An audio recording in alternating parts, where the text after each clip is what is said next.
Okay, welcome everybody. We've got a situation here with this 2007 GMC Sierra Classic work truck. And I'm going to show you, first of all, it's freezing cold out here. So I've already started this engine and started the warm-up process because we're going to change this oil pressure sensor sending unit. What I'm experiencing here is I'm going to go power on with the key, not starting the engine, and you're going to watch that oil pressure gauge go to 80, which is counterintuitive because the engine isn't even running at all. So that tells me that the unit's bad. Power on, whammo, 80 psi, engine is not running. It's been like this for a while, and I kind of did the troubleshooting to tell myself and my brain that everything's fine, that there is in fact oil pressure and that the pump is functioning and all those sorts of things. I've not always been the most rigorous with the oil changes, but within at least that 5,000 mile period, which I think is, they say if you're using a good synthetic, it's like up to 7,500, maybe even more. But if you're using regular old oil, it's the 3,000 oil change interval. So anyhow, this is my story. So fire the engine up, and it sits there at about 80 psi until I get like running down the freeway. And the most recently, what's going on here? Most recently, maybe a month or two, it's been dropping down to 0, and the idiot light will come on, low oil pressure, which I call nonsense because I know that at this point, through my troubleshooting techniques, that I've got that figured out, that the thing's retarded. So, and you don't see much of anything happening there on that gauge. It's just pegged at 80.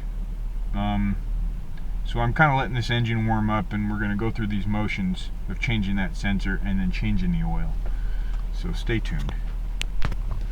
Alright, so here's a good shot of what this oil pressure gauge does when you start to put a little RPMs to it.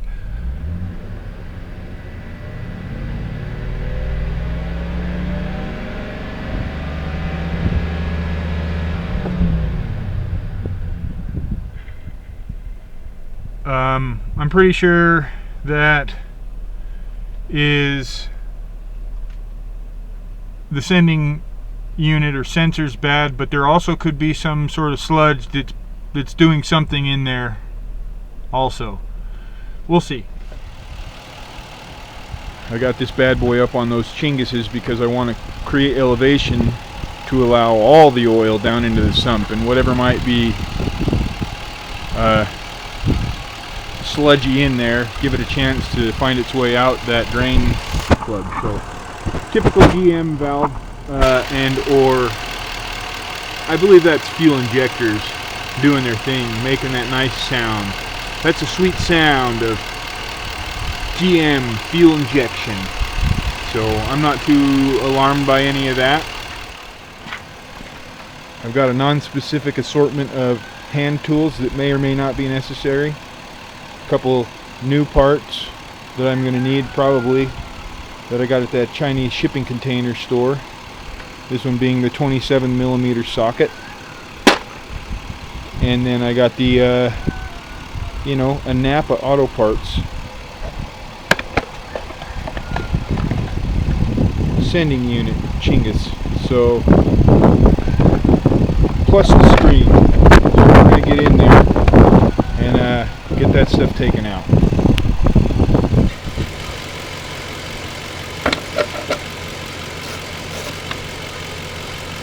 Is that an 8mm? Holy crap, it's an 8mm.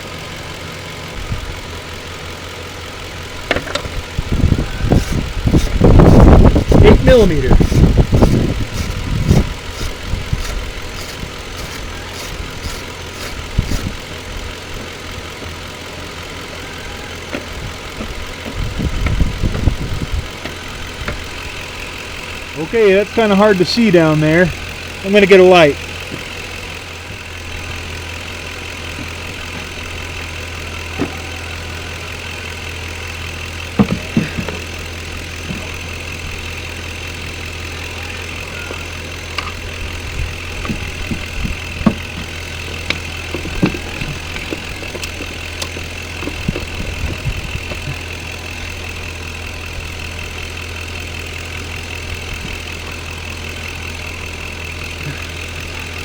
Wow, this is going to be a trick getting my hand back there.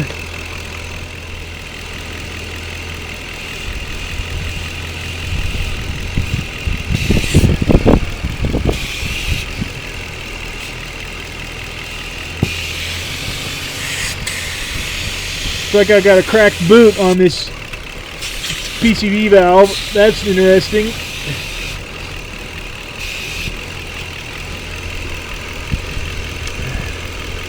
Okay, well, I'm not really having the greatest luck here.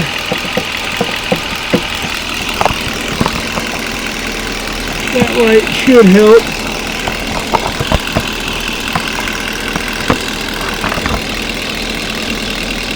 Shine that light down there.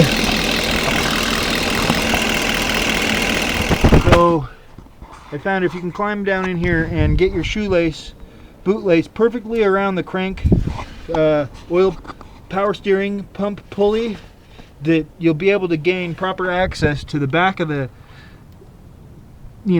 back of the block, so you can get that sensor out, and that's going to be perfect. So get your bootlace right around that power steering pulley.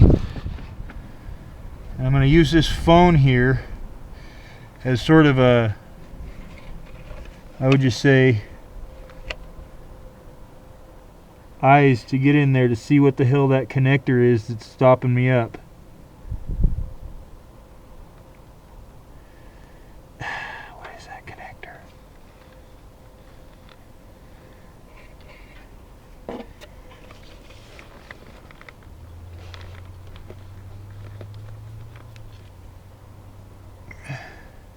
What is that connector right there? That's in my way. That's in my way. What is that? And why is it in my way? And is that in my way? Is that guy in my way right there? Is that in my way? It's probably in my way. Let's see. So once you got your, like I said, get your bootlace properly positioned. Oh yeah, we're on now. We're on now, for sure. Pretty much 10% positive we're on. Let's get that light to shine.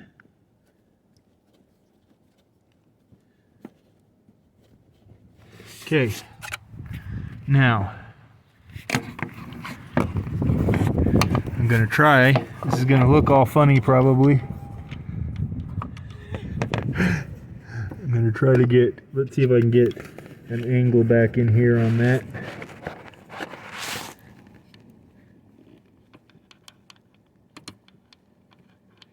These are bedroom tactics, I think. Duffel bag.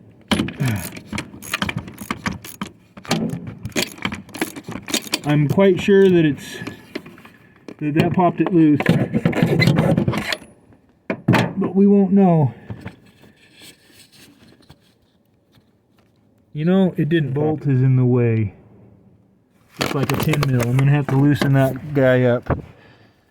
So, should be good.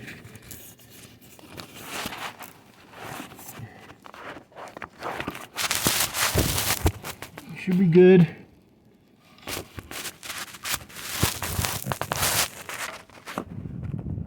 Should be good to let that roll right there while I do this.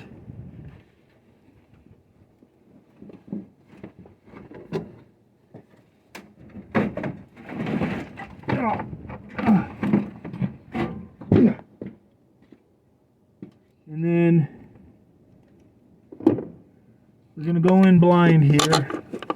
A little bit blind.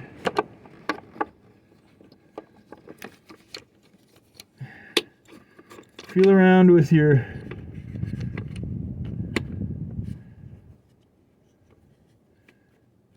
dude. Is that a 12 mil? Son of a, it's a 12 mil. Why would they put 12 millimeter?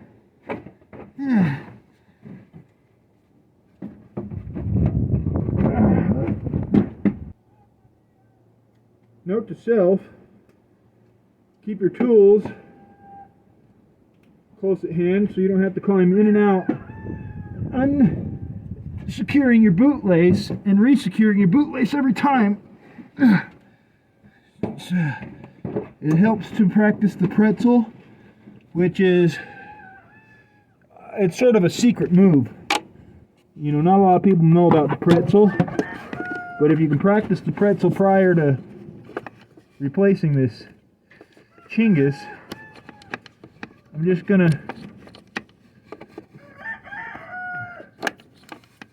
struggle a bit here.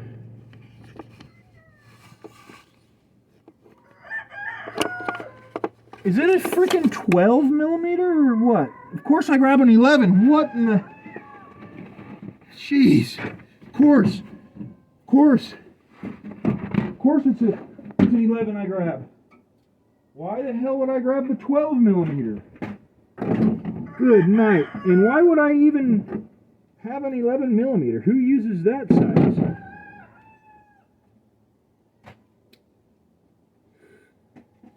Good grief. Yeah.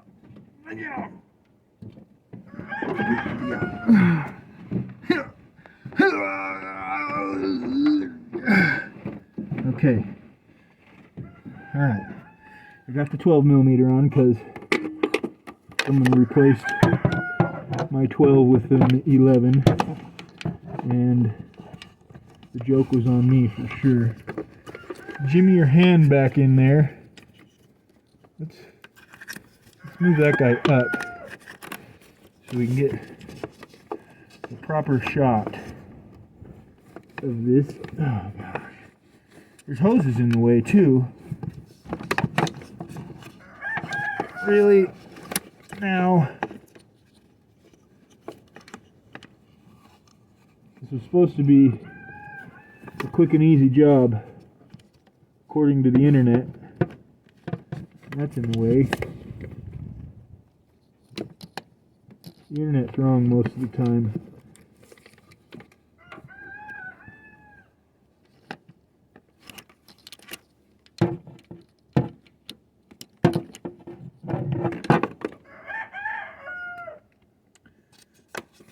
Now I'll probably end up dropping this 12.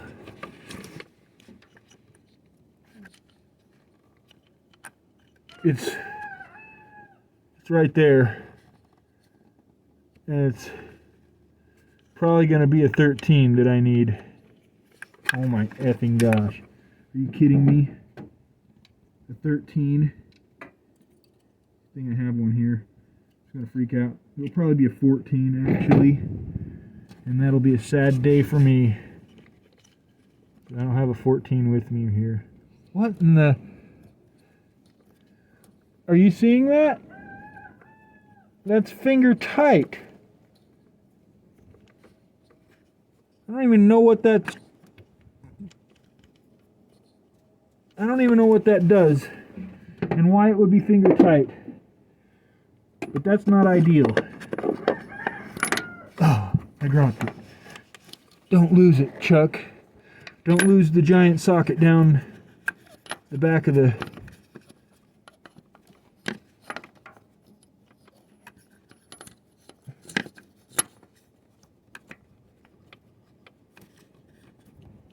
Okay, I think it's on. I'm thinking it's on, man. So you got to do like a couple moves. I'm going to go shorty extension first. Pop that bad boy on. And then I'm going to go 6-inch extension. Pop that bad boy on, and then that's really all I can put on there.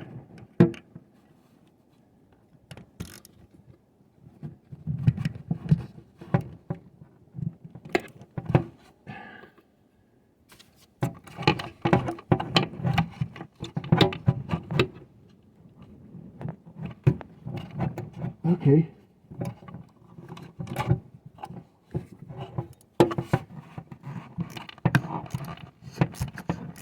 Okay.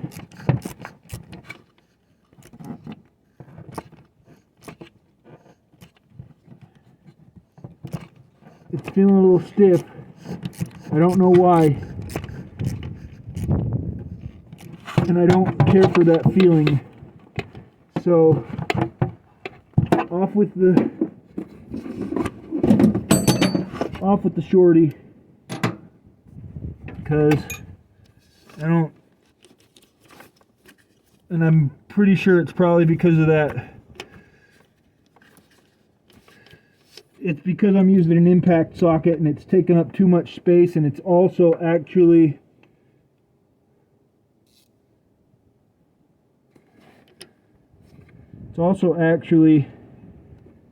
rubbing on that 13 mil bolt that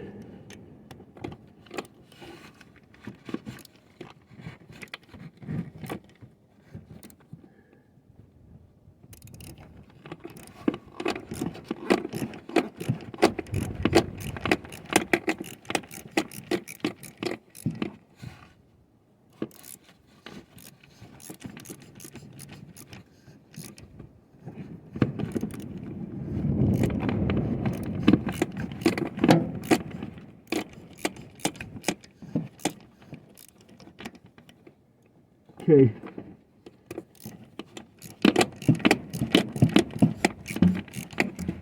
Okay. I'm gonna go in and try and do this without that great big socket on there. Just as I thought, I'm rubbing. The outside diameter of that big socket's a problem. Don't drop the chingus, you idiot! Yeah, it's broken inside. Are you there? Are you still there, internet? It's broken. We got that thing broken. So now I'm going to have to make a retrieval tool to pull the screen out. If it's even in there. We've got the retrieval tool secured here. And it's a very elaborately bent hook that I'm gonna poke down in there and retrieve that screen. So once that happens,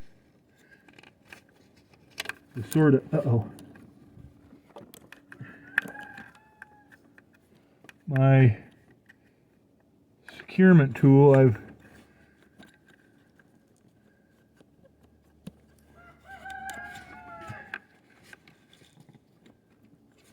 now the goal would not to be to knock a bunch of crud down in there, you know. Can anybody tell me where that hole is?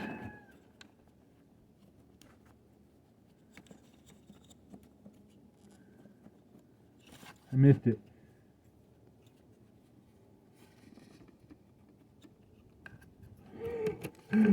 Such an idiot. Okay, I'm inserting the screen securement device, the screen retrieval device, and I'm not, you know, I'm not exactly having a great deal of confidence at this moment in this screen retrieval, because like I said, it may not even be down here. Lots of stuff and lots of other sorts of guys all over the internet said that it may not even be in there. Now I've inserted it and I've reached the bottom, and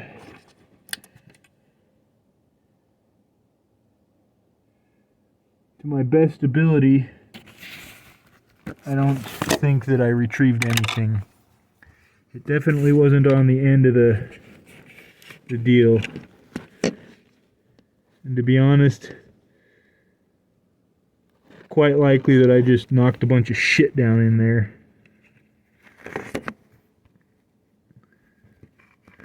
More than done any good, anyway. Let's see if I can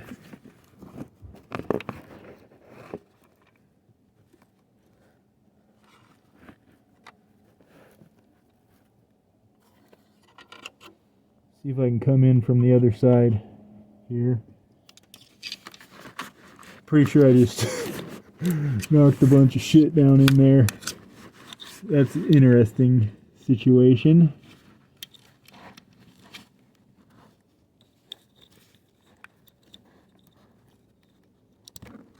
Come on.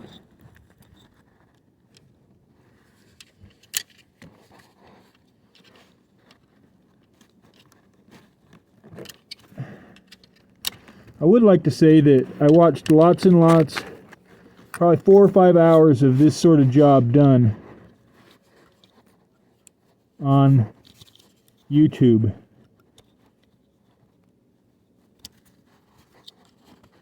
And yeah, there's no screen in there, folks. Anyhow, nobody could get a camera back here. For some reason, I can get my camera back here. And I don't think it's because, well, let's face it, it's because I'm smarter than everybody. And nobody has the left.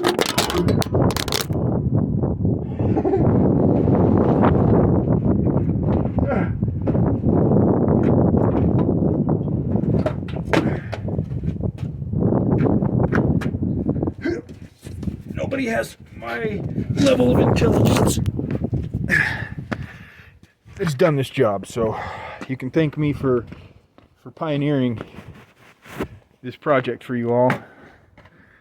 Now let's just get this thing back up here. This is the replacement part, and since there's no screen in there, I will not be putting a screen back in there.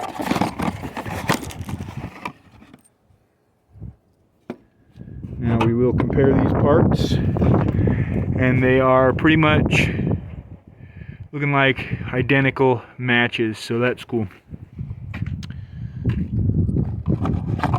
I'm gonna go ahead and climb back in, and I'll let you see what I'm doing with this view this time, because I've been in here a few times.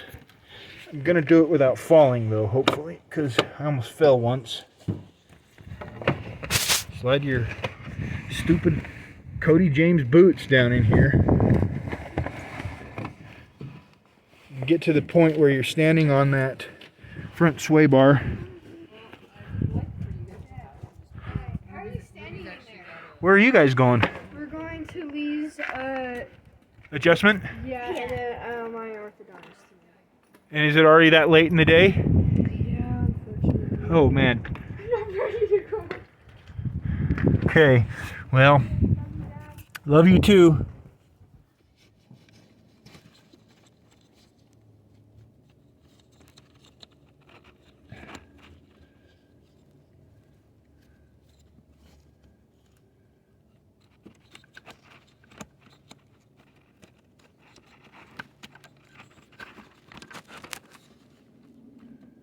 Okay, the hole's right there, so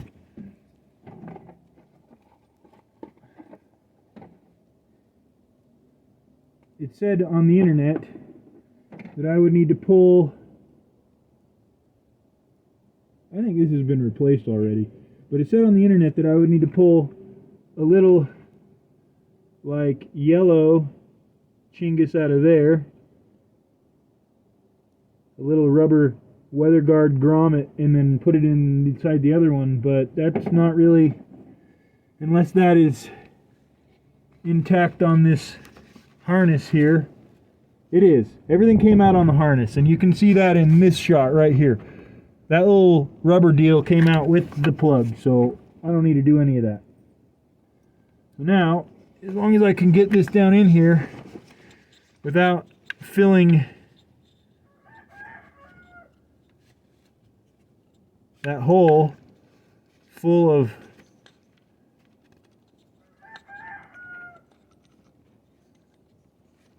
more crud, we should be in business. Okay, so that's on. I'm going to get my big socket that doesn't really fit this application because it's an impact socket. It's thicker by nature. If I can get that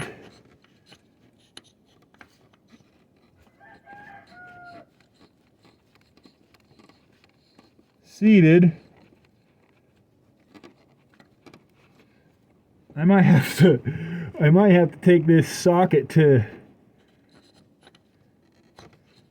the grinder or something, because this guy in the back is not going to let me. Oh, don't drop that phone again. Don't drop that phone again.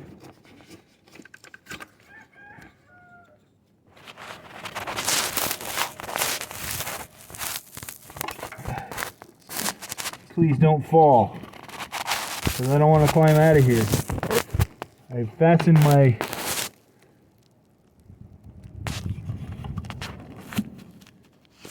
it's gonna fall. I've positioned my boot laces in a proper manner.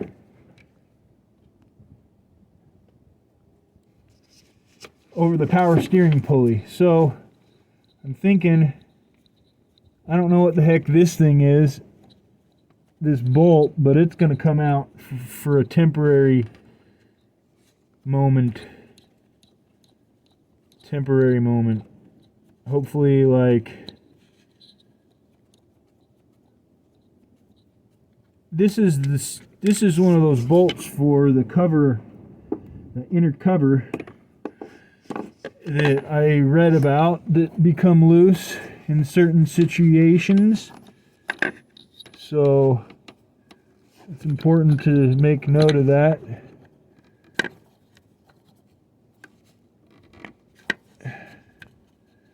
Okay.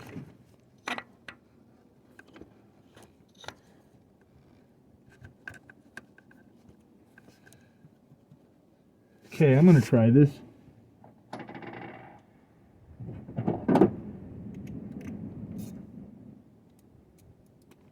I'm going to go ahead and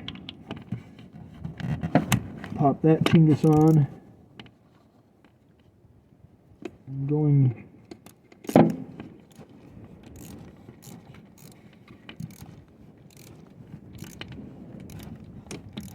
obviously in the wrong direction, of course. Story of my life.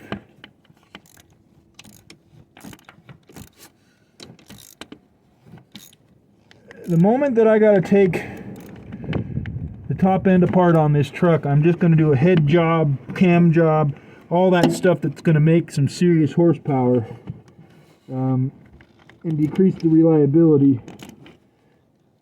Because that's what you do, right? When your engine's getting to that point. So what you want to do here is on that sensor there is a couple crush washers, like on a spark plug, basically, that you want to seal. This is supposed to be at 20 some odd pounds, and I don't have a torque wrench because I don't feel like I need one. Famous last words. So I'm just gonna make sure that I got that tight, and I got it tight. Okay, it's on. We have replaced the faulty chingus with a new one, and then this is going back in that hole, which is a 13 mil, and I'll come behind and give it the old snuggeroo with that 13 mil wherever it lives. Then I'll button up those connectors. Here's my 13. come down here like this because that's going to work a little better.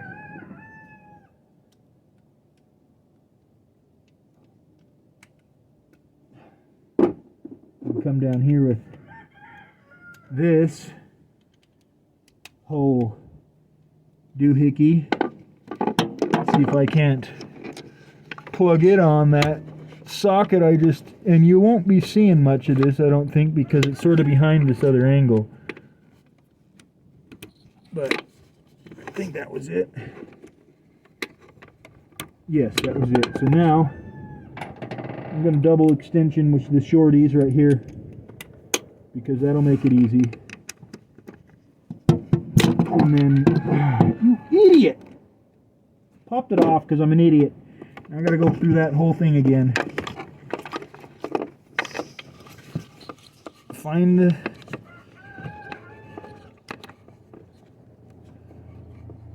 Find the 13 mil. Get the 13 mil on there.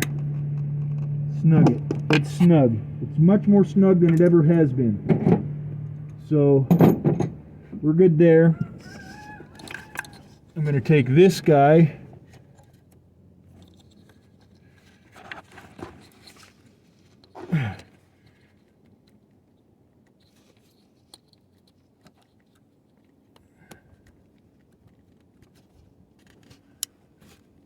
Wham!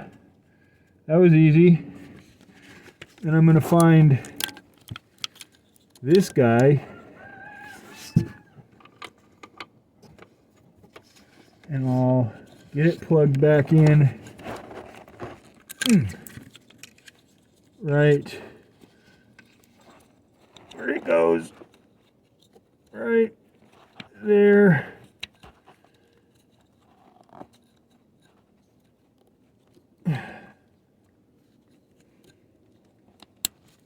Right there. Nailed it. Take that. Take that. I watched all y'all do this job and sort of not give a proper video of it. And I just did. And I did while breaking that clip off. So now at this point, we should be able to probably going to do a quick oil change. I got my funnel cleaned.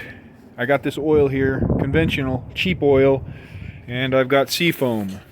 I'm going to put seafoam in the crankcase for a short-term interval oil change. No sense in wasting a good quality oil that costs a bunch of money when I'm going to dump it in a couple hundred miles. So basically the seafoam, it goes in. What the hell's wrong with that cat? Anyhow, the seafoam goes in at 1 ounce per quart. 6 quarts of oil in this truck, so I'm going to add 6 ounces of this seafoam. This is my measuring receptacle here. This little jar, minced ginger jar. I'm going to try to do this all one-handed here and probably have a spectacular fail. Yeah. Okay, so it's a 6.7 ounce jar, and I'm going to add it to the neck right there. It's an approximate 6 ounces, and that should be good. So I'm doing that to help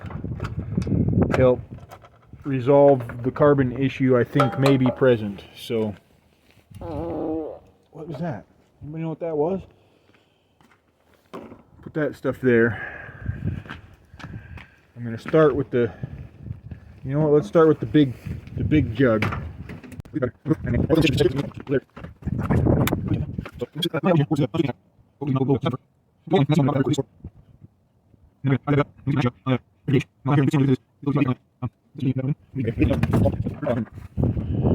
Grab your little corny little container of seafoam. Give it a good sniff. It smells like... That is rubbing alcohol, dude. That seafoam smells like rubbing alcohol.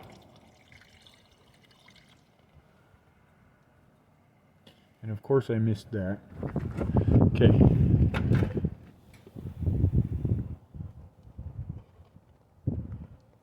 I'm just going to add it all. Why not, huh? An extra 6 ounces of fluid level in that crank shouldn't impact anything too much, right? One would think. What am I going to blow a rear main seal? Maybe. Okay. So get your cap. Put your cap back on. Put the cap back on. Okay.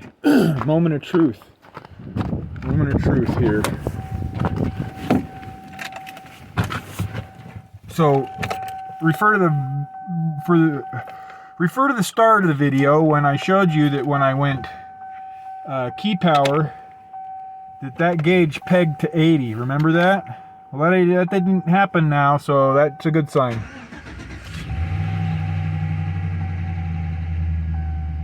Looking like I got that oil pressure again where it's supposed to be. So now let's jump over here.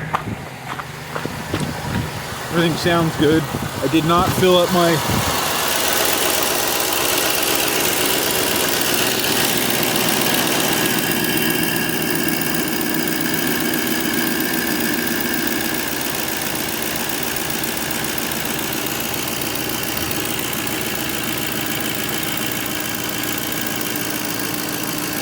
It does not look to be leaking. I don't see any leaks.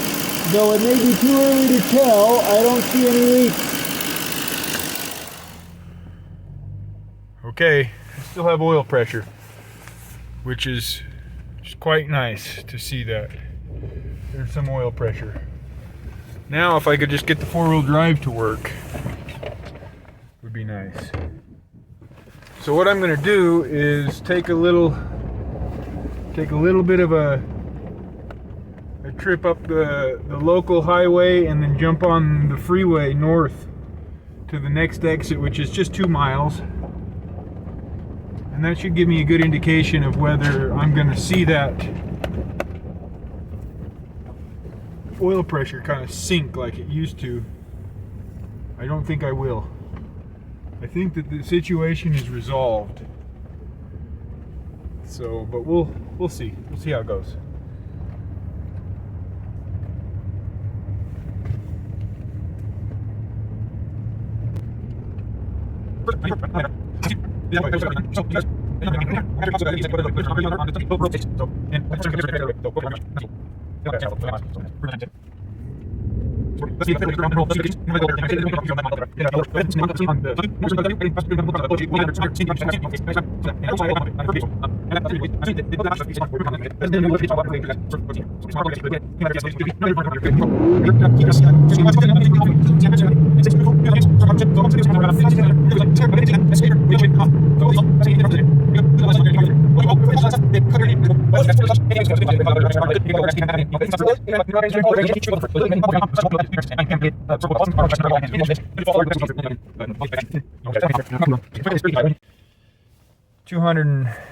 Two hundred degrees. So I'm gonna put her in park, pop the hood, go up there and grab a video of that, see if I can see any sort of leaking coming out of that. Coming out of that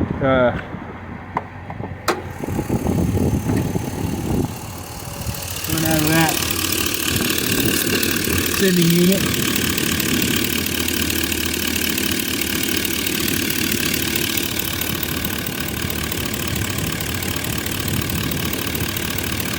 And it looks good to me. Looks good to me. I'll come in on this side. And that looks good to me.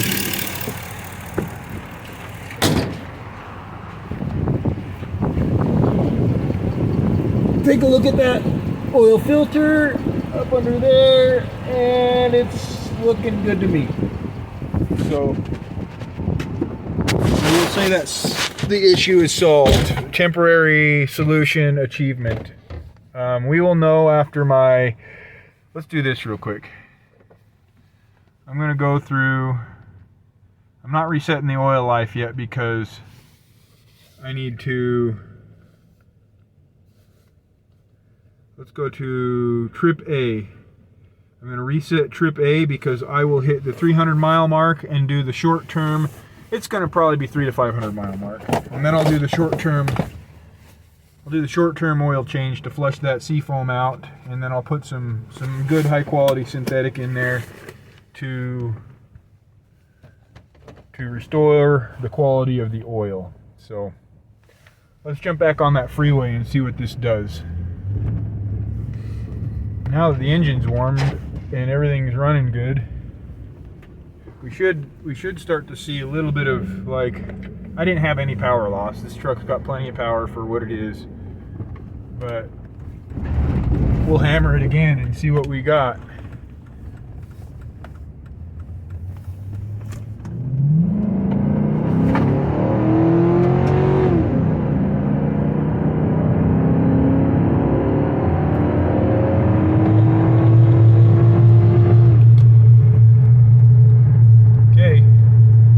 Onto the freeway, I got 72 miles an hour, and you saw that pump pressure hit about 80 psi or real near. Now I'm cruising 1900 RPM, about 60 psi.